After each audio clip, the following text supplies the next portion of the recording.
This is Ezra Roizen with Vader TV with a segment of Lessons for Entrepreneurs. And with me today I have Pete Vlastelica, who's the CEO of Yardbarker. And Yardbarker is a great company, just raised money with Draper Fisher Jerviston and a whole roster of professional athletes and celebrities.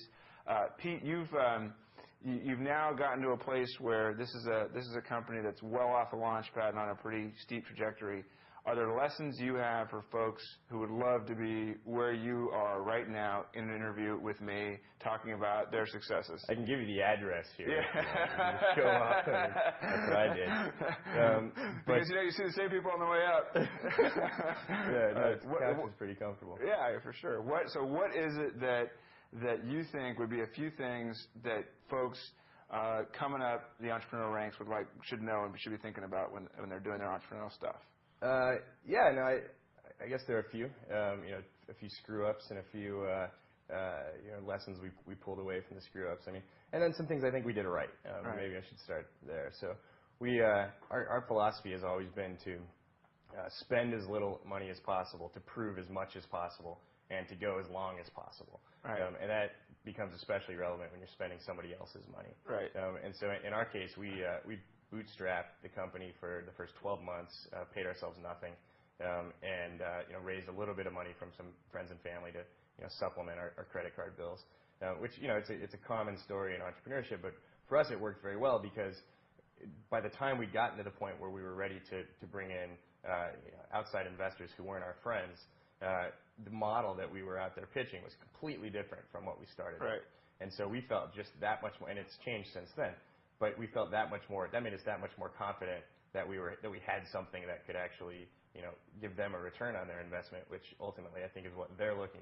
Investors seem to be looking for confidence that you at least believe that you can give them. So there's actually two lessons. One is extend your early phase lifespan as long as possible. But the other one is sort of the yin of that yang is get it right before you start growing. I mean, actually have been in there doing stuff, figuring it out, optimizing, learning what customers really want, and building your own confidence that you actually have it right before you raise a bunch of other people's money and start growing really fast. I think so, yeah. I think for us at least, it took a while before we were able to say, this is what's going to make us a huge company. Right. And that, I think, is the thing that investors want to hear, and it's also, for us, it was the thing that we wanted to feel confident in before we went out and tried to convince people to give us money to grow.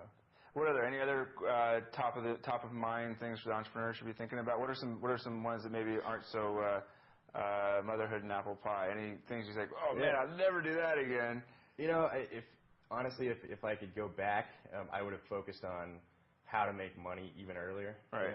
I think a lot of internet entrepreneurs sort of have page views or traffic or uniques as the goal of the company. It's like we need to figure out what's going to get us to the hockey stick and what's going to get us to the point where we're on the map and relevant and people know about our site, and then money comes after that. Right. And we did. We started that way too. If you look at our original business plan, our PowerPoint, it was like, we're going to launch this thing, everybody's going to use it, and then we're going to monetize it with Google AdSense, and it's just going to work. Right.